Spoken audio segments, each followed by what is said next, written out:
제목은 전능하신 하나님이라는 제목으로 함께 은혜를 나누도록 하겠습니다. 여러분, 보통 시편을 보시면 성경을 펴서 시편을 보시면 보통 시편의 표제어가 붙어 있어서 누가 썼는지를 쉽게 알 수가 있습니다. 예를 들면 어떤 시편에는 위에 제목으로 소제목으로 다윗의 시 혹은 아삽의 시 등과 같이 이 표제어의 상황과 그리고 이 시편의 저자가 기록되어 있는 경우가 많이 있습니다. 그런데 오늘 말씀 시편 114편을 보시면 그런 표제어가 없다라는 것을 발견합니다. 그래서 언제 누가 이 시편을 지었는지 알 수 없지만 한 가지 확실한 것은 시인은 이 말씀 가운데 특별히 출애굽 사건에 모든 초점을 맞추고 있다라는 것을 발견하게 됩니다. 오늘 말씀 1절 말씀에서 이렇게 기록합니다. 이스라엘이 애굽에서 나오며 야곱의 집안이 언어가 다른 민족에게서 나올 때에 라고 기록하죠. 여러분, 이것은 이스라엘 민족이 출애굽했던 사건을 가리키는 것입니다. 이스라엘 민족에게 있어서 이 출애굽 사건은 역사상 가장 위대한 사건이고 결코 잊을 수가 없는 사건이죠. 이스라엘 백성들의 출애굽 사건을 가장 중대하고 위대한 사건으로 보는 이유는 이 출애굽을 통해서 비로소 이스라엘이 한 민족과 나라로 만들어졌기 때문입니다. 애굽에 있을 때 이스라엘 백성들의 수가 적지 않았지만 그들은 그 당시 수많은 애굽의 노예 중에 한 사람이었습니다. 한 민족밖에 되지 않는 그런 위치였죠. 그런데 하나님께서 모세라는 민족의 지도자를 불러서 그로 하여금 애굽 땅에서 나오게 하고 마침내 가나안 땅까지 인도하여 이르게 하셨을 때 비로소 그들은 이스라엘이라는 나라가 되었습니다. 여기서 우리가 생각해 보아야 할 것은 바로 하나님께서 이스라엘을 애굽에서 해방하여 하나의 나라로 만들어 주신 사실이 아니라 하나님께서 이스라엘을 부르신 이유입니다. 왜 하나님께서는 이 보잘것없는 노예였던 이스라엘을 구원해 내셨을까요? 더 이전으로 거슬러 올라가서 왜 하나님께서는 아브라함을 부르셨고 그를 통해 큰 민족을 이루실 것이다 라고 말씀하셨을까요? 여러분, 이에 대한 대답이 오늘 말씀 2절 말씀에서 나타나고 있습니다. 2절에 이렇게 기록합니다. 유다는 여호와의 성소가 되고 이스라엘은 그의 영토가 되었도다. 여러분, 성소는 무엇을 의미합니까? 바로 하나님의 임재의 상징이죠. 그리고 영토는 하나님의 통치가 행해지는 곳입니다. 다시 말하면 하나님께서 이스라엘을 하나님의 임재의 자리와 하나님의 특별한 소유로 그의 통치가 이루어지는 곳으로 만들어 주셨다라는 것이죠. 즉 이스라엘 백성들은 하나님의 임재를 누리는 나라로서 주님의 통치를 받으며 체험하는 나라가 되었다라는 뜻입니다. 여러분, 그 이유가 무엇입니까? 그것은 바로 이스라엘 백성들로 하여금 하나님을 위해 살게 하기 위함입니다. 출애굽을 통해 이스라엘 백성들은 하나님의 특별한 소유가 되었습니다. 출애굽기 19장 4절부터 6절까지 말씀에 이렇게 기록합니다. 내가 애굽 사람에게 어떻게 행하였음과 내가 어떻게 독수리 날개로 너희를 업어 내게로 인도하였음을 너희가 보았느니라. 세계가 다 내게 속하였나니 너희가 내 말을 잘 듣고 내 언약을 지키면 너희는 모든 민족 중에 내 소유가 되겠고 너희가 내게 대하여 제사장 나라가 되며 거룩한 백성이 되리라. 너는 이 말을 이스라엘 자손에게 전할지니라. 아멘. 하나님께서는 이스라엘을 애굽에서 구원하셔서 그들을 하나님의 백성과 제사장 나라로 삼아서 하나님을 위하여 살기를 원하셨습니다. 사도 베드로도 이에 대해서 이렇게 증언합니다. 베드로전서 2장 9절 말씀 함께 읽어볼까요? 그러나 너희는 택하신 족속이요 왕 같은 제사장들이요 거룩한 나라요 그의 소유가 된 백성이니 이는 너희를 어두운 데서 불러내어 그의 기이한 빛에 들어가게 하시니에 아름다운 덕을 선포하게 하려 하심이라. 아멘. 우리를 불러서 그의 기이한 빛에 들어가게 하신 단 한 가지 이유는 바로 하나님을 위해서 그리고 하나님의 영광을 드러내며 살게 하기 위함입니다.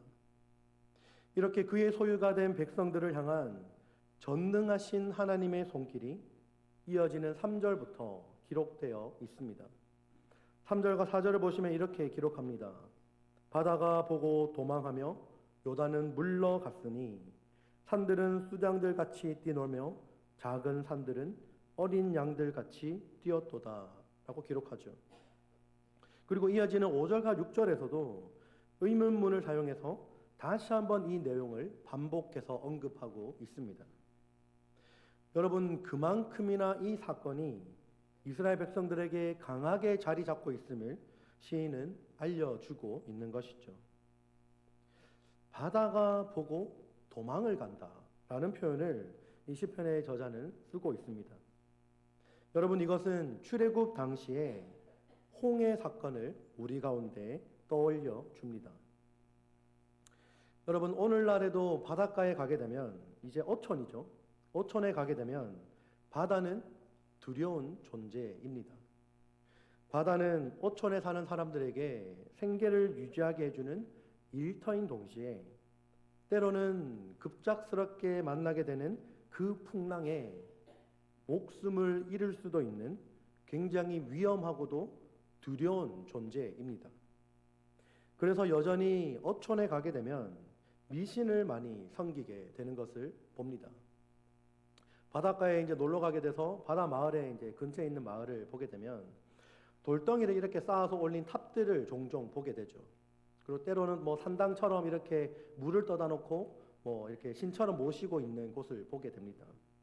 여전히 그들에게는 이 바다는 두려운 존재인 것이죠. 출애굽 당시의 사람들에게도 바다는 두려운 곳이었습니다. 파도가 심하게 몰아칠 때 그것은 수많은 생명을 앗아가는 곳이 바로 바다였다라는 것이죠. 그래서 당시 사람들은 바다에 거대한 괴물이 성경 말씀에 나오는데 리워야단이 살고 있다라고 생각하였습니다.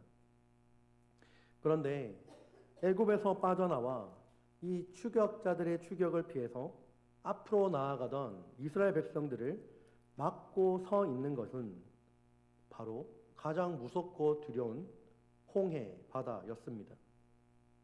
웬만한 물이라면 건너볼 생각을 해볼 텐데 바다가 앞에 있으니 낙심할 수밖에 없었죠.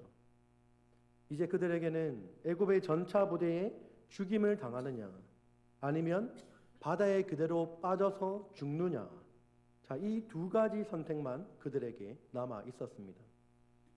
이스라엘 백성들은 좌절하고 낙담하여서 애굽에서 그들을 이끌어내었던 지도자인 모세까지 원망의 대상으로 삼았습니다. 그들은 모세를 향해서 애굽에는 이제 무덤이 없어서 자신들을 광야까지 이끌어내어 이 광야에 자신들의 무덤을 만들게 되어 죽게 만드냐라고 원망을 하였죠. 여러분, 그때 모세의 입을 통해 하나님께서 주신 말씀이 무엇입니까? 출애굽기 14장 13절 말씀에 이렇게 기록합니다. 모세가 백성에게 이르되 너희는 두려워하지 말고 가만히 서서 여호와께서 오늘 너희를 위하여 행하시는 구원을 보라. 너희가 오늘 본 애굽 사람을 영원히 다시 보지 아니하리라. 여러분, 이 말씀을 의지하여 모세가 지팡이를 들고 손을 바다 위로 내밀 때 홍해가 갈라져서 마른 땅이 되었다라고 성경은 기록합니다. 여러분, 말씀 가운데 나오는 또 오늘 본문에 나오는 요단강은 어떻습니까? 약 250만 명에 달하는 거대한 이스라엘 백성들 무리가 사흘 전에 요단강 곁으로 이동을 하였고 이제 행군 채비를 갖추고 그 강을 건너라라는 신호만 기다리고 있었죠. 근데 여러분, 요단강은 굉장히 가파른 경사면을 따라서 빠르게 급류로 흐르는 강이었습니다. 뭐 이렇게 완만하게 흐르는 이제 뭐 수영해도 될 정도의 강이 아니라 굉장히 가파른 경사면을 따라 급하게 흐르는 강이었죠. 자, 이런 강을 앞에 두고 신호를 기다리고 있었습니다. 이 당시 하나님의 명령에 따라 제사장들은 하나님의 임재를 상징하는 신성한 언약궤를 메고 백성들보다 1km 정도 앞서서 걸어갔습니다. 그리고 이스라엘 백성들은 그 거리보다 더 가까이 언약궤에 다가가지 않았죠. 여러분, 제사장들은 1km 앞서서 언약궤를 메고 걸어가고 있고 이스라엘 백성들은 뒤에서 이제 1km 뒤에서 따라가고 있는 형태였던 것이죠. 그런데 이스라엘 백성들은 조금도 이 거리를 좁히지 않았습니다. 항상 1km 이상의 간격을 유지하며 걸어갔던 것이죠. 이 사실은 아무런 군대도 동원하지 않고 무장하지 않은 제사장들이 눈앞에 대적들을 두고 1km나 앞서서 나아간다라는 것을 의미합니다. 제사장들은 두려워하지 않았고 담대하게 앞서서 나아갔습니다. 그리고 그 뒤를 따라오는 이스라엘 백성들은 전능하신 하나님의 역사를 뒤에서 바라보았습니다. 제사장들의 발이 급류로 흐르는, 굉장히 빠르게 흐르는 그 요단강의 가장자리에 닿자마자 강물이 그들에게서 물러갔습니다. 깊은 강바닥까지도 맨땅으로 드러났고 자갈바닥이 말라버려 무트로 드러날 정도로 말라버렸습니다. 여호와 하나님께서 거기 계심으로 인하여 요단강이 물러난 사실을 오늘 시편 기자는 말하고 있는 것이죠. 여러분, 오늘 말씀을 보시면 홍해의 갈라짐과 요단강이 물러나는 이 두 사건을 시편 114편 한 절에서 함께 연이어 기록하고 있습니다. 근데 여러분, 한 절에서 같이 기록되어 있어서 그렇지 이 홍해와 요단강 사건은 이 두 사건의 간격이 40년이나 간격을 두고 발생한 것입니다. 하지만 이곳에서 시편 기자는 한 절에서 두 사건을 함께 언급하고 있죠. 가장 위대한 사건의 시작과 마감을 우리 가운데 보여줍니다. 죄의 속박 아래 가두어졌던 애굽으로부터 건져내신 하나님께서 또한 우리를 죽음의 요단강을 거쳐 이 피곤하고 고되며 변화가 많은 삶의 광야로부터 우리를 건져내실 것이다 라는 것을 시편 기자는 우리에게 메시지로 알려주고 있는 것이죠. 결국 우리 인생의 시작과 마침도 하나님의 전능하신 손 안에 있다라고 시편 기자는 말하고 있는 것입니다. 그러면서 시편의 이 시인은 계속적으로 5절과 6절에서 과거 사건과 관련해서 이 자연을 향해서 질문을 던집니다. 바다야, 요단아, 너희 산들아, 작은 산들아, 너희는 왜 도망갔었는가? 너희는 왜 물러가는가? 어찌하여 뛰어노는가? 라고 질문을 던지죠. 여러분, 이것은 이 시편 기자가 과거의 구원 사건이 현재에도 여전히 유효하다라는 것을 우리 가운데 알려줍니다. 그리고 이어서 7절 말씀에서 땅이라는 단어가 등장하는데 이 땅은 하나님이 창조하시고 수많은 생명체가 발을 디디고 살아가는 곳이죠. 이곳은 우리 사람들이 살아가는 곳입니다. 모든 사람들의 희노애락의 역사를 만들어낸 삶의 현장이 이 땅에서 펼쳐집니다. 이 땅의 삶도 전능하신 하나님께서 주관하신다라고 시편 기자는 고백하고 있는 것입니다. 그리고 오늘 마지막 절인 8절 말씀에서 하나님의 능력과 위엄에 대해서 시인은 말씀하고 있습니다. 8절 말씀에 이렇게 기록하죠. 그가 반석을 쳐서 못 물이 되게 하시며 차돌로 샘물이 되게 하셨도다. 이 단어가 조금 어렵습니다. 못물, 뭐 무슨 뜻이지? 라고 생각하실 수도 있는데 우리말 성경으로 한번 읽어보겠습니다. 그분은 반석이 흐르는 물이 되게 하셨고 단단한 바위가 샘물이 되게 하셨다입니다. 이스라엘 백성들이 광야에서 물이 없음으로 인해서 모세에게 불평불만을 하였을 때 반석과 차도를 쳐서 목과 샘물이 되게 하신 분이 바로 하나님이셨습니다. 여러분, 오늘날 아무리 과학기술이 발달해서 지하 수백 미터의 그 바위를 뚫고 이 지하수를 끌어올릴 수 있다 할지라도 바위를 샘으로 만들고 이 반석에서 돌에서 그 돌 자체에서 물이 나오게 할 수 있는 기술은 현재까지 없습니다. 불가능한 일이다라는 것이죠. 하지만 하나님의 말씀 한마디에 그대로 되었습니다. 이스라엘 하나님께서 명하시니 산들이 움직일 뿐만 아니라 바위로부터 강물이 흘러 넘치게 되었습니다. 반석에서 물을 내시며 거리의 돌들로도 아브라함의 자손으로 만드실 수 있는 분은 오직 하나님 한 분뿐이십니다. 여러분, 오늘 말씀에서 계속적으로 시편 기자가 이야기하는 것은 하나님께서 전능하시다라는 것입니다. 앞에 거대한 홍해가 가로막고 있을지라도 그들이 맞닥뜨린 자리는 오히려 하나님의 능력과 영광을 확인하는 자리가 되었고 원망의 자리가 아니라 자신들의 입으로 구원하시는 전능하신 하나님의 이름을 찬양하는 자리가 되었습니다. 믿음으로 요단강을 향해 발걸음을 옮겼을 때 그 강이 오히려 뒤로 물러나기까지 하였습니다. 메마른 광야의 반석에서 물을 내어 흡족하게 마시게 하신 전능하신 하나님. 산들과 바다도 하나님의 임재 앞에 떨 수밖에 없는 전능하고 위대하신 하나님. 그 하나님을 시편 기자는 여전히 과거의 사건이 아니라 오늘도 현재 이곳에서 함께 하시는 하나님이라고 말씀하고 있습니다.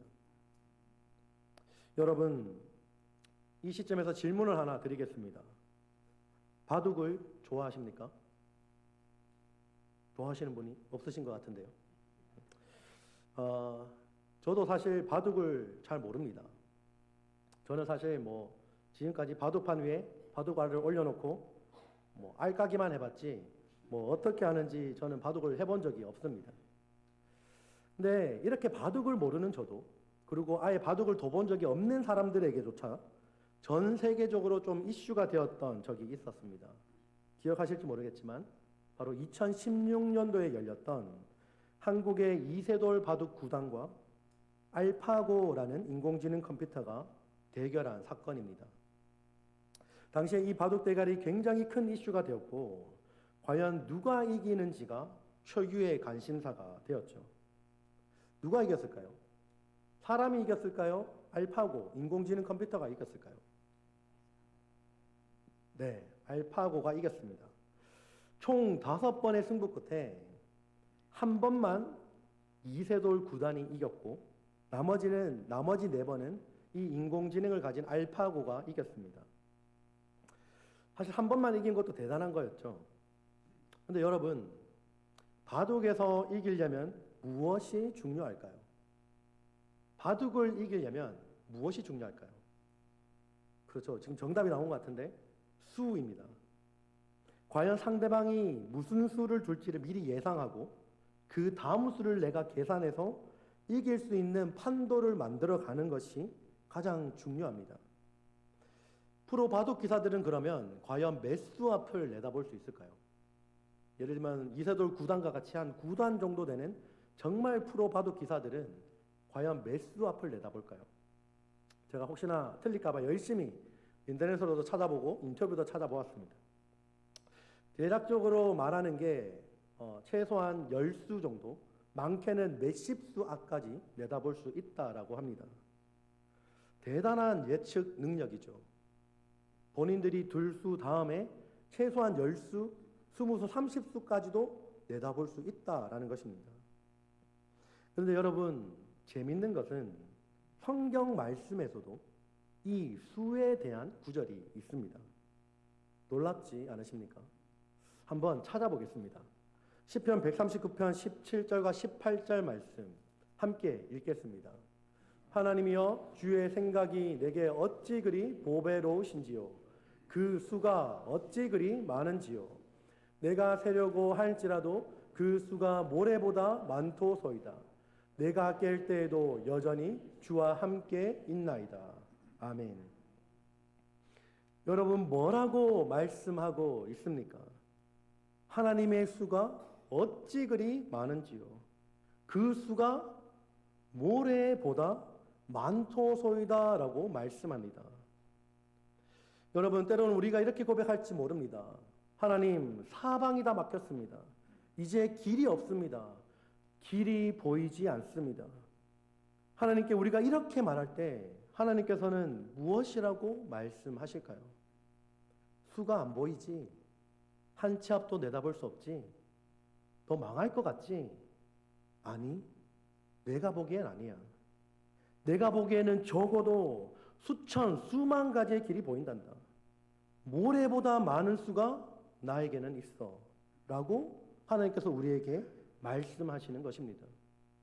여러분, 하나님의 수는 바다의 모래보다 많습니다. 하나님은 말씀하십니다. 나는 전능한 하나님이다. 완전한 무에서 유를 창조하며 완전한 죽음에서도 다시 일으켜 세워 생명을 불어넣으며 완전한 절망에서도 완전한 소망을 만들어낼 수 있는 전능한 하나님이 바로 지금 너가 예배드리는 그 하나님이다. 그 하나님은 졸지도 주무시지도 않으며 지금 이곳에 살아있는 하나님이다 라고 말씀하시는 것입니다. 여러분, 오늘 여러분 중에 누가 이 하나님을 온 마음을 다해 믿음을 다해 고백하시겠습니까? 우리는 믿음으로 이 전능하신 하나님을 고백하고 믿음으로 받아들여야 합니다. 그냥 하나님께서는 전능하시지, 우리가 늘 습관처럼 하는 전능하신 하나님으로 시작하는 이 기도문처럼, 그래 하나님은 전능하시지, 그렇지, 맞지, 하나님은 전능하신 분이지 라고 끝나서는 안 되는 것입니다. 여러분, 제가 이번 주에 차를 몰고 가다가 기가 막힌 광고 문구 하나를 보았습니다. 차를 몰고 이제 도로 위를 이번 주에 운전해서 가는데 제 오른쪽 편에 제 큰 광고판이 하나 있더라고요. 근데 평상시에는 잘 보지 않던 광고판인데 유달리 이번 주에 그 차를 몰고 갔을 때는 그 광고판이 제 눈에 확 띄었습니다. 그 문구가 뭐냐면 바로 이렇게 쓰여져 있습니다. Without mayo, coleslaw is just cabbage. 여러분, 뭡니까? 마요네즈 없이는 콜슬로는 그냥 양배추다라는 것이죠. 여러분, 제가 콜슬로 만드는 재료를 혹시나 제가 실수할까봐 또 열심히 찾아보았습니다. 제가 만든 적은 없고 먹는 건 좋아하거든요. 만든 적이 없어서 열심히 찾아보았는데 콜슬로는 사실 만드는 재료에 이 마요네즈뿐만 아니라 뭐 다른 재료도 들어가더라고요. 하지만 핵심적인 재료가 이 마요네즈라서 이렇게 이 마요네즈 광고를 하는 광고판이 바로 저 문구였던 것이죠. 참 기가 막힌 발상인 것 같습니다. 양배추를 채를 썬 것에 이 마요네즈가 들어갔을 때 그것은 콜슬로가 되는 것입니다. 제가 이것을 딱 보는데 아, 이거다. 오늘 말씀과 연관지어서 믿음에 대한 부분이 바로 생각이 났습니다. 우리가 갖고 있는 이 성경책, 여러분 이 성경책도 하나님을 믿지 않는 사람들은 언제든지 동일하게 살 수 있고 가질 수 있죠. 하지만 그리스도인들이 갖고 있는 이 성경과 하나님을 믿지 않는 사람들이 갖고 있는 성경의 차이점이 무엇입니까? 성경 말씀은 동일하지만 우리 그리스도인들은 그것을 전능하신 하나님의 말씀으로 믿는다라는 것입니다. 여러분, 하나님께서는 전능하신 분이십니다. 하나님을 보고 바다가 도망을 가고 강물이 물러갈 정도며 단단한 돌에서도 솟는물이 솟게 바꾸실 수 있는 분이 바로 전능하신 하나님이십니다. 죽음도 사망의 어떤 권세도 하나님 앞에서는 굴복합니다. 우리가 만나는 어떠한 상과 바다 같은 어려움도 우리는 두려워할 것이 없습니다. 중요한 것은 전능하신 하나님에 대한 우리의 믿음입니다. 마지막으로 마태복음 17장 20절 말씀을 함께 읽겠습니다. 이르시되 너희 믿음이 작은 까닭이니라. 진실로 너희에게 이르노니 만일 너희에게 믿음이 겨자씨 하나일 만큼만 있어도 이 산을 명하여 여기서 저기로 옮겨지라 하면 옮겨질 것이요 또 너희가 못할 것이 없으리라. 아멘. 마지막으로 사랑하는 성도 여러분에게 묻겠습니다. 아무리 사방팔방이 막혀 있어도 그곳에서 모래보다 많은 수로 우리를 인도하여 내실 분이 바로 우리 전능하신 하나님이심을 믿으십니까? 방금 아멘으로 화답하신 그 믿음의 고백으로 오늘도 내일도 우리가 만나는 모든 삶의 자리에서 살아가시기를 주님의 이름으로 축복합니다. 우리 시간 다